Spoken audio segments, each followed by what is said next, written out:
네, 찬양이 거의 설교문 같이 들려집니다.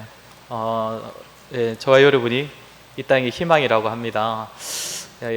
세상 사람들에게 희망이 되어주고 또 소망을 줄 수 있는 저와 여러분 되기를 소원합니다. 오늘은 지난주에 이어서 사마리아에서 복음을 전한 빌립의 이야기를 살피도록 하겠습니다. 사실 오늘 읽은 본문에는 시몬이라는 사람의 이야기가 상당히 많이 기록이 되어 있는데 여기서는 다음 시간에 제가 다루도록 하겠고, 오늘은 사마리아에서 복음을 전한 이 빌립의 이야기를 다시 한번 다루도록 하겠습니다.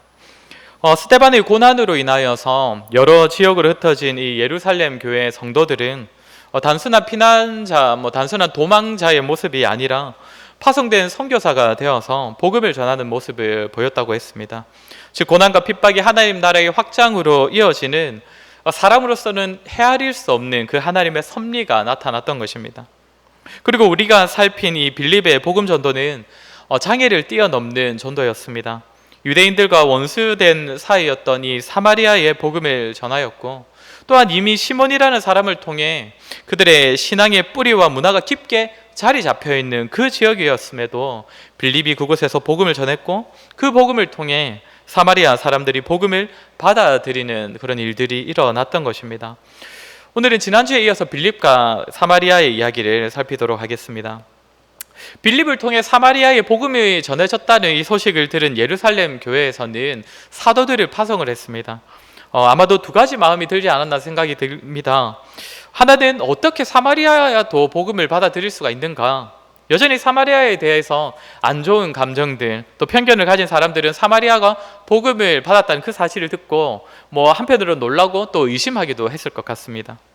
또 하나의 반응은 예수님께서 하셨던 말씀을 떠올리면서 예루살렘과 온 유대와 또 사마리아에도 복음이 전해져야 한다는 그 예수님의 말씀이 드디어 성취되는구나, 그 사실에 기쁘기도 하고 또 감동이 되었을 것입니다. 파송된 사도들을 보면 베드로와 요한입니다.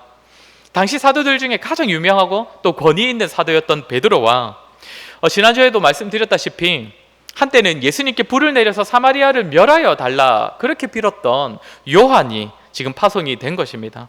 예루살렘 교회가 이 사마리아의 소식을 듣고 얼마나 놀랐는지, 또 어서 빨리 가서 확인하고 싶은 마음이 얼마나 컸는지를 우리가 알 수 있습니다.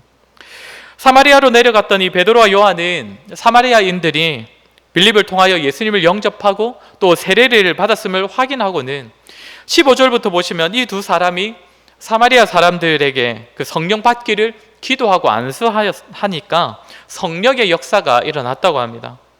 그리고 베드로와 요한은 이때 사마리아에서 겪은 일이 얼마나 감동적이었는지, 인상적이었는지 우리 마지막 25절을 한번 같이 읽어보겠습니다. 마지막 25절입니다. 시작. 두 사도가 주의 말씀을 새 사마리아인의 여러 마을에서 복음을 전하니라. 빌립이 사역하던 곳에서 다시 예루살렘으로 돌아가던 중에 또 다른 사마리아 지역, 또 다른 사마리아 마을에서 이 두 사람이 복음을 전했다는 것입니다. 사마리아의 복음화를 목격하고 경험한 베드로와 요한이 자신들도 이제 마음이 뜨거워져서 돌아가는 길에 들리게 되었던 이 사마리아 다른 지역의 복음을 전했다는 것입니다. 여기까지가 오늘 우리가 읽은 본문의 대략적인 내용인데, 여기서 우리가 이제 먼저 하나 짚고 넘어가야 할 내용이 있습니다. 혹시 오늘 본문의 내용을 읽으시면서, 들으시면서 이 내용들 중에 혹시 마음에 걸리는 부분이 혹시 하나 있지는 않으셨습니까? 성경을 기록된 그대로 우리가 믿기만 하면 되는 거긴 하지만, 우리가 기존에 알던 그 상식과는 조금은 다른 내용을 보면서 이게 무슨 의미인가, 이게 맞는 건가 하는 그런 생각을 하기도 하는데, 오늘 본문을 보면서 그런 생각 들지는 않으셨습니까? 오늘 본문을 보면 빌립이 전도를 했을 때 그 지역 사람들이 분명 믿고 세례를 받았다고 하는데, 즉 이미 믿었다고 하는데, 나중에 베드로와 요한을 통해서 성령을 받았다라고 되어 있는 이것은 어떤 의미냐는 것입니다. 우리의 상식, 우리가 아는 그 지식으로는 사람이 하나님을 믿는 것부터가 사실 성령의 역사, 성령의 도우심 아닙니까? 작년에 갈라디아서 설교를 하면서도 성령에 관하여 설교를 할 때 제가 분명하게 말했습니다. 성령으로 인하여 믿을 수 있기 때문에 모든 믿는 자들이 이미 성령을 받은 자다. 그리고 우리가 오후 예배 때 교리를 배울 때도 지난번에 그렇게 얘기했습니다. 믿음 자체가 성령의 역사다. 그러면 오늘 본문을 우리가 어떻게 이해를 해야 하겠습니까? 이 부분을 가지고 흔히 말하는 세컨 블레싱을 말하는 사람들이 있습니다. 2차적인 축복이라는 뜻인데, 쉽게 말하면 사람이 예수님을 처음 영접할 때 성령의 도우심으로 회개하고 믿게 되는 것이지만 그 뒤에 또 한 번 성령을 받아야 한다라고 주장하는 사람들이 있습니다.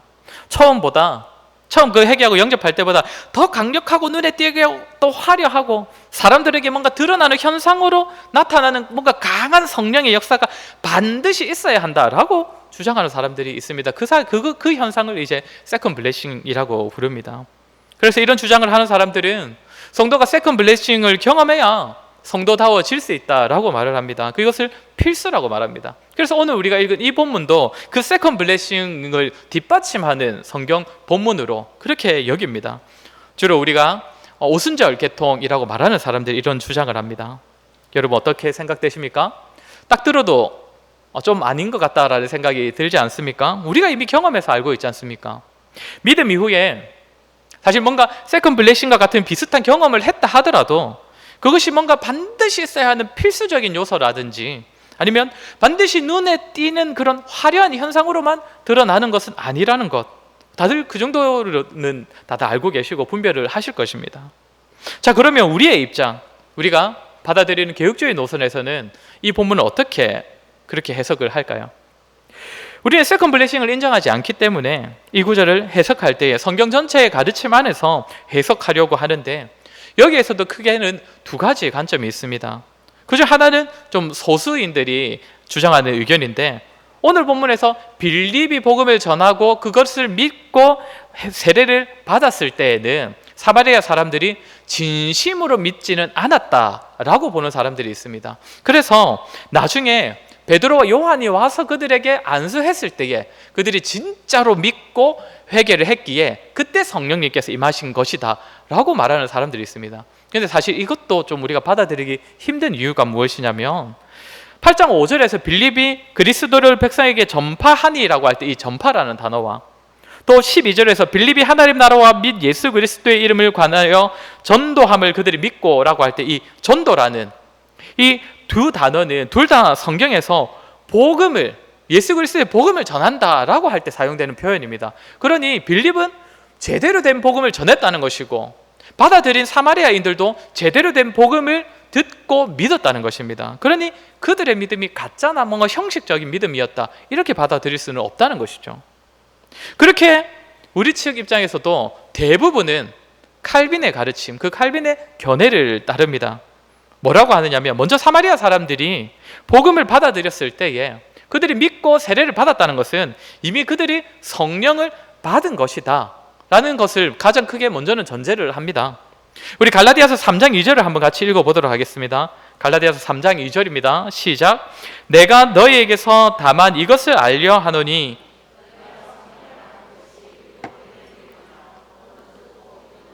네, 좀 뒤에 가면 또 반복이 되는데 3장 5절도 같이 한번 읽겠습니다. 갈라디아서 3장 5절입니다.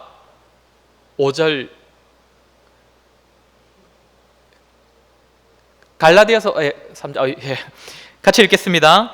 너희에게 성령을 주시고 너희 가운데서 능력을 행하시는 이의 일이 율법의 행위에서냐 혹은 듣고 믿음에서냐. 바울이 분명하게 말하지 않습니까? 믿는 자들에게는 성령이 이미 임한 것입니다. 그리고 임하신 성령은 믿는 자에게 내주하셔서 계속적으로 그 안에 행하고 계십니다. 또 다른 성령 임재가 필요한 것이 아니라는 것입니다. 다만 베드로와 요한을 통해서는 이 당시 초대교회가 세워지고 복음이 급하게 전해지는 그 과정에서 필요했던 성령의 특별한 역사가 베드로와 요한을 통해 사마리아에 일어났다는 것입니다. 이미 믿는 자들이지만, 그래서 성령께서 그들에게 내주하시지만 특별한 성령의 임재와 역사가 나타난 사건이라는 것입니다. 사실 사도행전 2장을 보시면 우리가 거기서 오순절 성령 강림 사건도 살폈었는데 오늘 본문과 굉장히 유사합니다.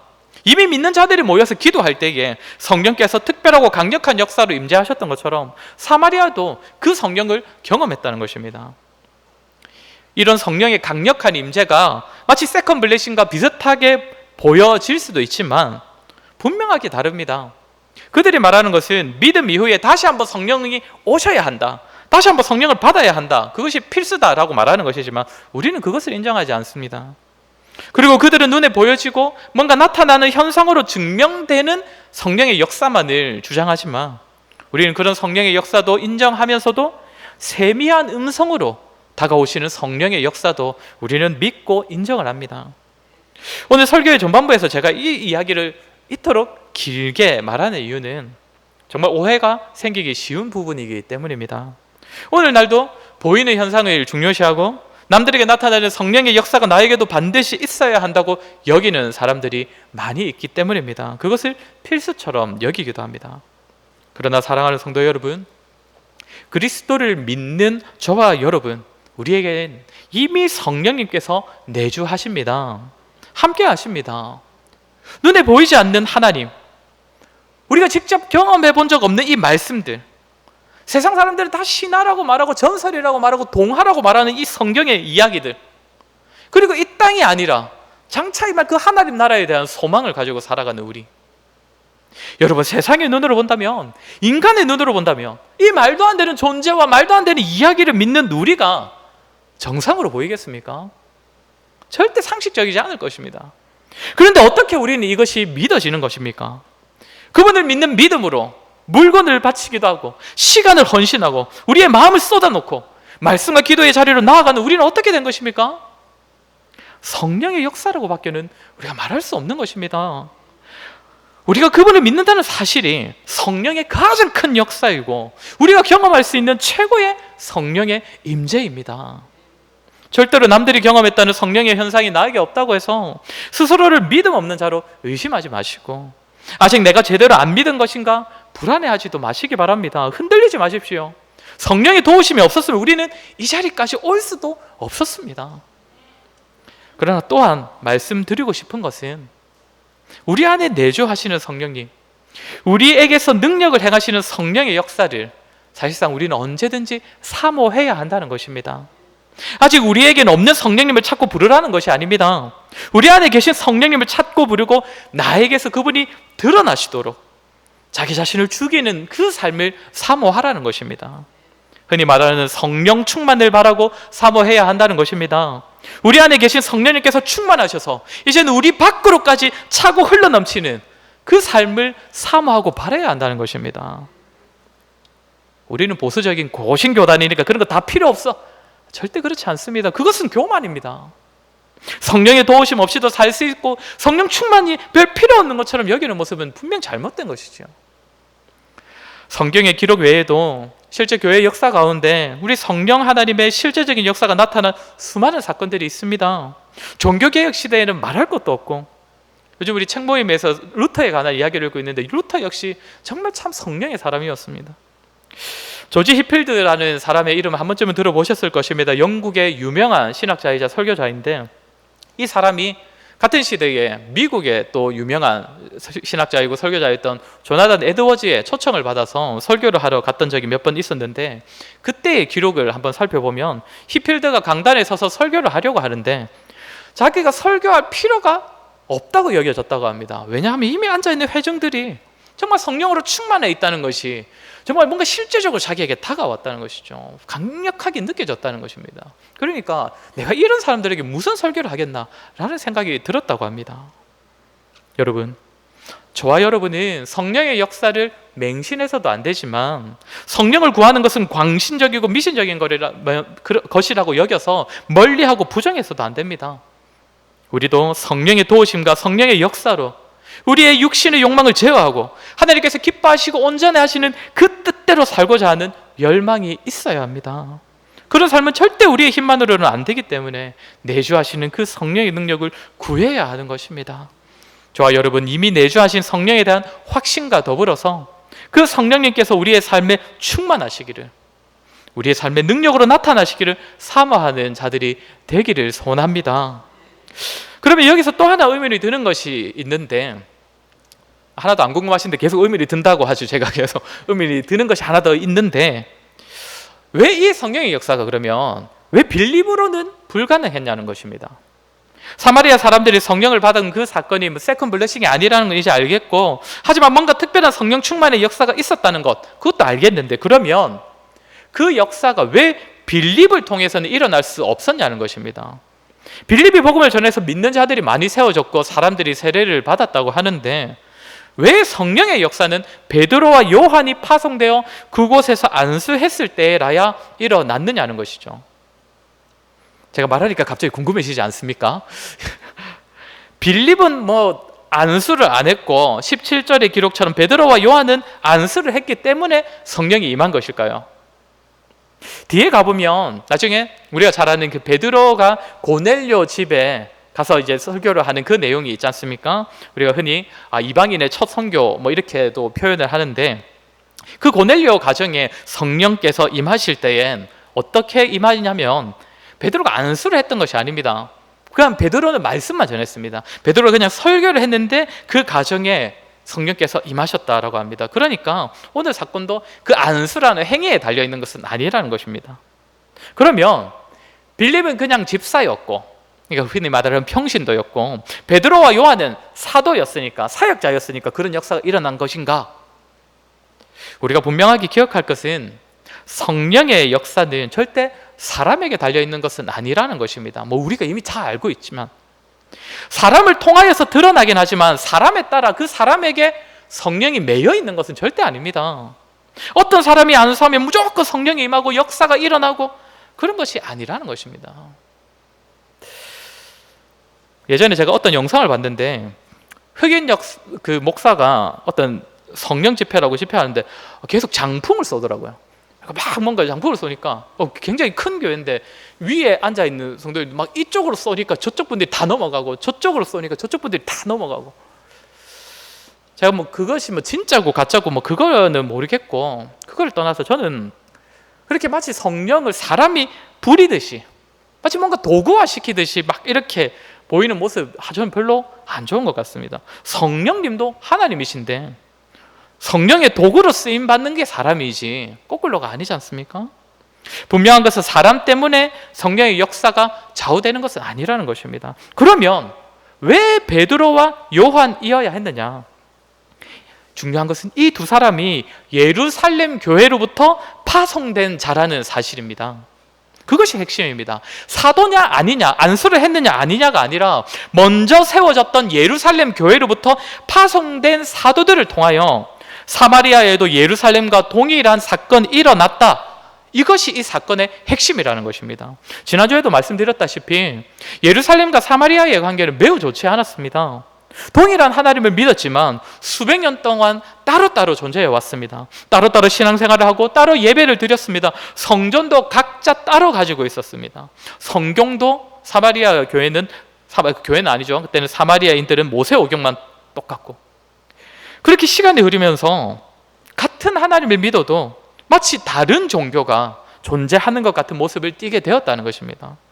이런 가운데 예루살렘에 먼저 오순절 성령 강림 사건을 계기로 이 예루살렘의 교회가 먼저 세워진 것입니다.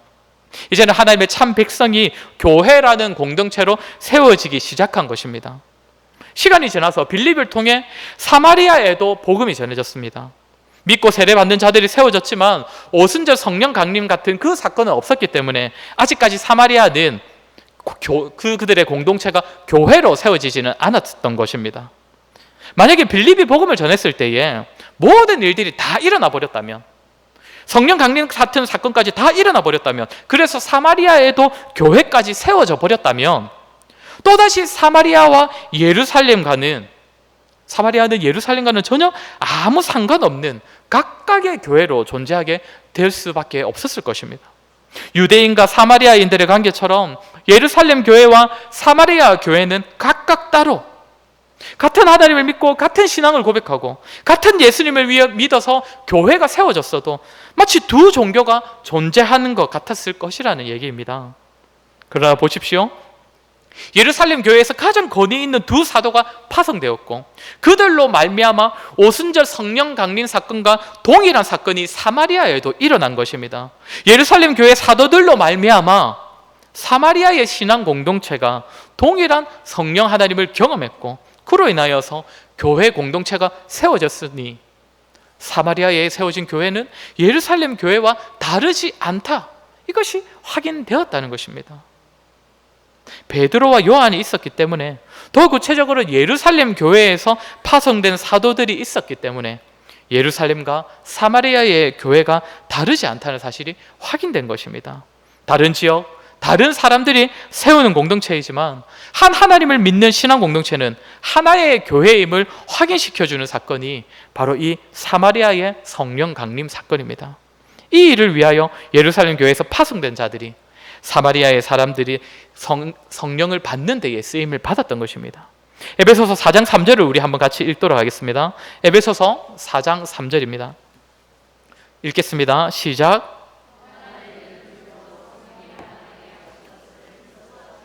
아멘. 성령께서는 하나 되게 하시는 분이십니다. 오늘 이 사건, 성령께서 사마리아 사람들에게 강하게 임재하신 사건도 예루살렘 교회와 사마리아 교회가 한 교회임을 확인시켜 주시고 그리하여 힘써 하나됨을 지키도록 하신 사건인 것입니다. 이전에는 원수였지만 이제는 교회 공동체로서 한 세 사람이 되어서 한 교회임을 기억하고 또 이루고 지키라는 것입니다. 사랑하는 성도 여러분, 지금 저와 여러분 안에 내주하시는 그 성령님, 우리 교회 공동체에 역사하시는 성령 하나님께서는 하나가 되도록 일하시고 역사하시는 하나님이십니다. 교회의 하나됨을 지키는 쪽으로 반드시 역사하시는 분이시라는 것입니다. 그렇기에 만약 우리의 마음에, 우리의 삶에, 우리의 행동에 이 하나됨에 반하는 행동, 이 하나됨을 거부하는 모습이 있으면 그것은 우리의 죄가 만들어내는 육신의 소욕이거나 악한 세력이 원하는 모습임을 기억하여서 반드시 돌이키려고 노력해야 할 것입니다. 딱히 사이가 나쁘지만 않으면 되는 거 아니냐? 다투지만 않으면 되는 거 아니냐? 그 정도도 아닙니다. 더더욱 하나 되는 공동체를 이루도록 역사하는 분이 성령 하나님이십니다. 우리의 악한 본성을 뛰어넘어서 다른 사람들과 더불어 하나됨을 이루는 것 결코 쉽지 않습니다. 저도 잘 되지 않습니다. 제가 생긴 것과 다르게 별로 외향적이지 않아서 제가 몸매와 다르게 소심한 구석이 있어가지고 저도 다른 사람에게 다가가는 것, 하나 되는 것 참 쉽지 않을 때가 많이 있습니다. 우리 모두 육신의 소욕으로는 나 혼자 편하고 나 혼자 잘 살면 되지, 그것을 말하기 때문에 하나 되지 못하는 것을 억제해 보려는 것이 정말 참 피곤한 일이고 우리에게 참 수고가 많이 필요한 일로 다가오기 때문입니다. 그러나 그렇기에 우리 안에 일하시는 성령께서 계시는 것입니다. 그분의 도움으로 우리 모두 힘을 내어서 성령이 하나 되게 하신 것을 힘써 지킬 수 있습니다. 성령의 도우심으로 힘써 하나됨을 지키는 저와 여러분 되기를 소원합니다. 짧게 하나만 더 말씀을 드리고 싶은데, 여기서 더 나아가 교회의 하나됨이라는 것은 우리 교회만의 하나됨을 말하는 것이 아니라는 것입니다. 예루살렘과 사마리아가 하나의 교회를 이루었던 것처럼 사실상 지구상에서 삼위 하나님을 믿는 모든 교회는 하나의 교회라는 그 사실을 우리가 기억을 해야 합니다. 우리가 사도신경에서 고백하는 교회는 공교회입니다. 공교회. 보편교회를 의미하는 것인데 과거와 현재와 미래에 존재하는, 그리고 지구상의 어느 곳에라도 존재하는 모든 교회가 동일한 교회, 한 교회라는 고백입니다. 그렇게 우리에게 몸담고 있는, 우리에게는 우리가 몸담고 있는 이 사천 온누리 교회가 제일 중요하고 또 너무 중요하지만, 또한 교단, 노회, 시찰, 기독교 연합회, 더 나아가서는 지구상의 모든 교회가 한 교회라는 사실을 기억하고 함께 품고 또 기도하고 기회가 되면 또 섬기는 일들도 해야 한다는 것입니다. 성도 여러분, 재밌는 사실이 하나 있는데, 우리는 선교 지역에 있는 교회를 위하여서 기도하기도 하고 또 국내를 위하여서 한국 교회를 위해서 기도하기도 하고 우리와 아예 멀리 떨어져 있는 지역의 교회를 위해서 기도하기는 하지만 이 지역에 있는 다른 교회를 위하여서는 잘 기도하지 않는다는 것입니다. 제가 한번 여쭤보겠습니다. 성도 여러분, 사천읍교회를 위해서 기도해 보신 적 있습니까? 사천교회를 위해서 기도해 보신 적 있으십니까? 왜 안 됩니까? 경쟁 상대라서 그렇습니까? 홈페이지가 우리보다 좋아서 그렇습니까? 제가 그 간사 1년차 때에 처음으로 캠퍼스 사역을 딱 나갔을 때 얼마나 열정이 있고, 지난주에도 좀 얘기를 했는데 포부가 있었겠습니까? 제가 정말 기독교 신입생들 다 끌어모아가지고 우리 SFC를 한번 부흥시켜 보겠다, 막 그런 포부를 가지고 제가 딱 캠퍼스에 나갔습니다. 근데 딱 갔는데 첫날에 이렇게 그 캠퍼스 선교단체 동아리 방은 다 한 층에 있어가지고 이제 다른 동아리 기독교 그 동아리 그 간사님도 만날 기회가 자주 있는데 CCC 동아리의 간사님께서 이제 지나가시다가 이렇게 저를 보고는 제가 처음 왔으니까 혹시 새로 오신 간사님이십니까 하면서 인사를 먼저 건네시더라고요. 이게 상당히 친절하게. 그래서 처음 만나서 막 여러 가지 인사하고 여러 가지 대화를 나눴는데 막 웃으면서 얘기를 하지만 제 마음은 어떤 마음이 들었겠습니까? 이 사람은 나의 경쟁 상대야. 내가 질 수는 없어. 현혹되면 안 돼. 막 이런 생각으로 듣지 않았겠습니까? 근데 그분이 이제 한참 얘기하시다가 그분은 좀 나이가 좀 있으신 중년의 목사님이셨습니다. 그러니까 경험이 되게 많았겠죠. 저는 1년 차 20대 후반이었고 이제 그분이 이제 자신의 경험을 좀 말씀하시는데 절대로 캠퍼스의 기독교 동아리가 동아리 하나만 잘 되는 때는 단 한 번도 없더라라고 말을 하는 겁니다. 그러니까 캠퍼스가 복음으로 뜨거워질 그때에는 모든 기독교 동아리가 다 함께 잘 되고 뜨거워질 때였지 한 동아리만 잘 되어가지고 캠퍼스가 복음으로 뭔가 뜨거워진 경우는 단 한 번도 없었다라고 말씀하시더라고요. 제가 또 얼마나 부끄러웠는지 모릅니다. 진짜 지난주에도 제가 부끄러웠다 이 얘기했었는데 참 당연한 건데 제가 참 몰랐다는 것이죠. 성도 여러분, 우리 사천 지역 또 진주에 사시는 분도 많이 계시니까 우리 진주 지역, 우리 교회만 잘 되면 이 지역의 복음화가 이루어지는 것입니까? 절대 아니지 않습니까? 함께 세워진 모든 교회가 함께 복음의 힘을 썼고 함께 열매를 경험할 때에 그것이 지역의 복음화로 이어지는 것입니다. 그렇게 우리가 진정 복음화를 소망한다면 우리 교회와 더불어 지역의 교회를 위하여서도 함께 기도하고 또 연합하기에 힘쓰고 또 서로 공유할 것 있으면 공유하고 또 서로를 섬길 일이 있으면 섬겨야 하는 것입니다. 저와 여러분 성령의 하나 되게 하심을 힘써 지켜갈 때에 나 중심을 버리고 또 개교의 중심을 버리고 이 지역, 이 나라, 세계의 교회를 품고 기도할 수 있는 저와 여러분 되기를 소원합니다. 오늘 말씀 들은 것처럼 우리 모두가 성령 충만을 사모하고 그 성령의 도우심으로 성령의 능력으로 살아가기를 사모하는 자들이 되었으면 좋겠고 특별히 그 성령 충만함이 하나됨을 이루는 모습으로 우리에게서 드러났으면 좋겠습니다.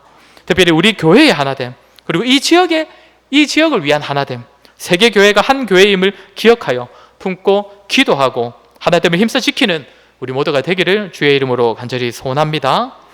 우리 시간 한번 같이 기도하도록 하겠습니다. 우리는 어떻게 하면 주의 뜻대로 살아갈 수 있을 것이라고 생각을 합니까? 우리가 성령 충만을 참 귀한 것이라고 말은 하지만 우리가 내가 잘 배우면 우리가 할 수 있을 것처럼 내가 기도하여서 내가 노력하면 모든 거 다 할 수 있는 것처럼 그렇게 생각하며 살아가고 있지 않습니까? 그래서 결국 경건 생활하고 노력하는 나 자신에게 우리가 기대하고 있지는 않습니까? 우리의 육신의 본성의 소욕을 이길 수 있는 비결은 성령 하나님의 역사밖에 없음을 고백했으면 좋겠습니다.